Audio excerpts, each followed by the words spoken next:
en direct avec Jean L'Héritier. Alors là, on est à Canet, au musée des Hospices. Au château des Hospices. Au château des Hospices. Il y a une exposition sur la gastronomie catalane où je me trouve reformer la titulature Jean particulière. Il s'esbaudit de voir ses mains au plafond. Et voilà, je les vois là, oui, effectivement. En fait, c'est dommage que tu ne le montres pas parce qu'on voit mes mains, c'est les plus belles. Les autres mettent les coudes sur la table. Ah, ouais. Voilà, c'est la chemise bleue, tu vois, qui est au milieu. Est-ce que tu vois la chemise bleue? Là. La chemise bleue. Ah, ouais. En jean. Ça, c'est mon bras. Bon, on est dans une galerie qui s'appelle la Galerie des Hospices, dans l'ancien château des Hospices de Canet, en Roussillon. Si vous voulez en savoir plus sur l'histoire de ce bâtiment, vous allez voir ChatGPT. Donc, quelqu'un à la mairie de Canet a décidé de faire une exposition qui dure enfin, il y a un cycle, il y a beaucoup de choses, sur, en gros, la cuisine méditerranéenne et la cuisine catalane. Voilà.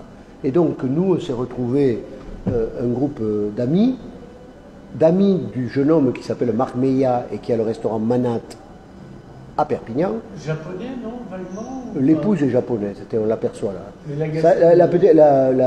La chevelure brune, là, c'est la cuisinière. Et donc, on s'est retrouvés, là, on mangeait un poisson absolument extraordinaire. C'est place Gambetta ou pas loin?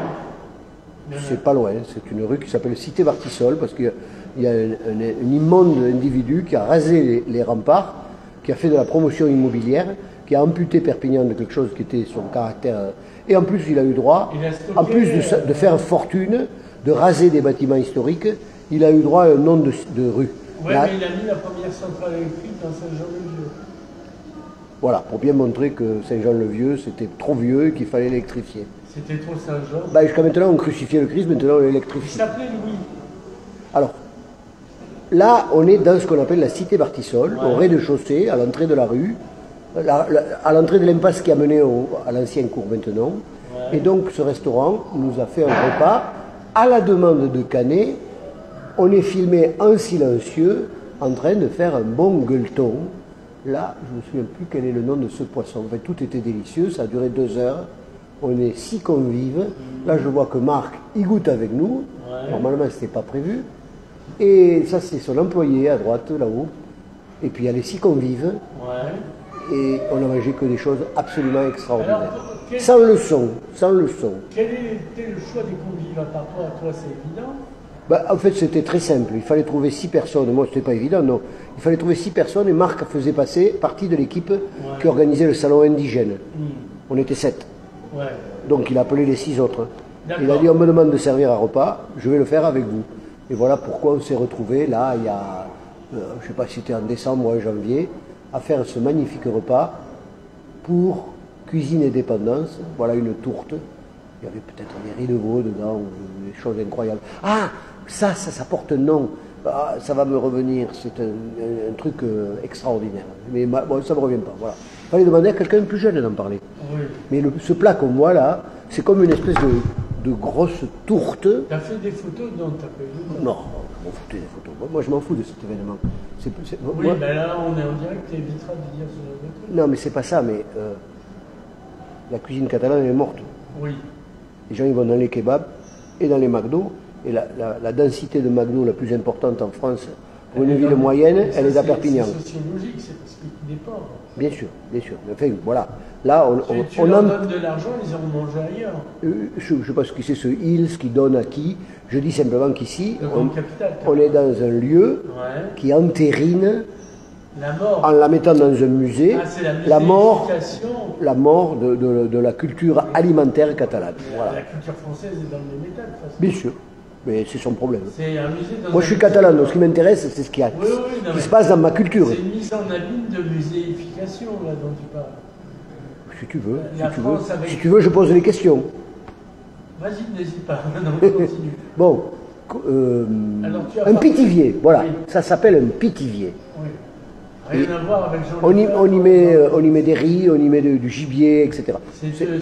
C'est la grande cuisine française. Et catalane, lorsque c'est Marc, il a mis en musique, parce que Marc, c'est le jeune homme que vous voyez là, Marc Meillat. C'est un catalan à double titre, puisqu'il est par sa mère de Rivesaltes et par son père de Cerdagne espagnole. Voilà. que des super breuvages. Et là, on est en train de manger le pétivier. Et voilà. Et moi, heureusement que je ne sais pas... Voilà ma main. Je la reconnais parce qu'elle est handicapée. Tu la vois là?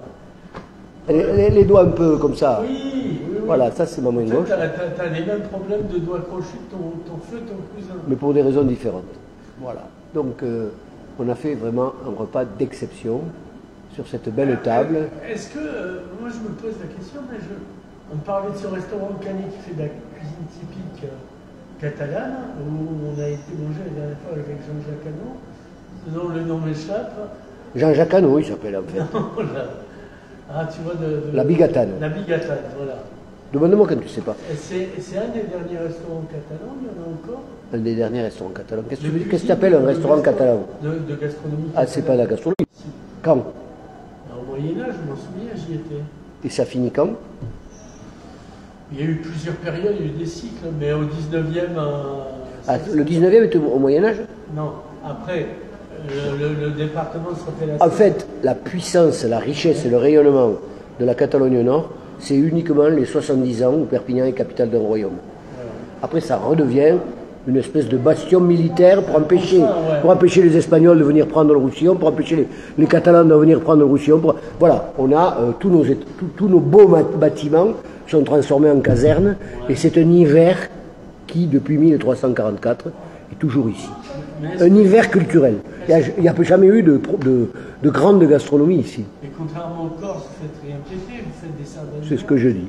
Quand j'avais 20 ans, je me disais, mais tant qu'on ne tue pas un préfet, mais aujourd'hui c'est de mauvais goût de dire ça, et moi-même je ne me le dis plus parce que je suis contre la violence.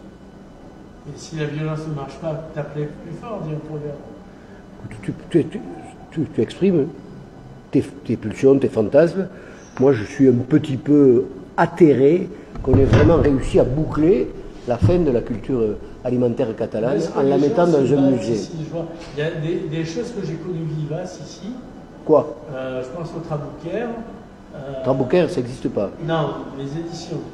Non, mais le Traboucaire, c'est Trabara à la Mouquer. Ouais. Tu veux dire les Traboucaires, peut-être? Oui, voilà. Enfin, moi, je suis français, vous savez. Non, tu n'es pas français, tu n'arrêtes pas de me dire que tu es picard. Mais l'indépendance... En fait, les picards, ce qui vous est arrivé, c'est que votre culture, on l'a congelée. Je crois qu'on en a fait trop, là. Hein. Montre un peu plus ça, parce que ça, c'est vraiment beau. Tu as raison, Jean. Soyons un petit peu sérieux. Il n'y a plus le pétivier, là. Il est parti. Ouais. Là, on est au dessert.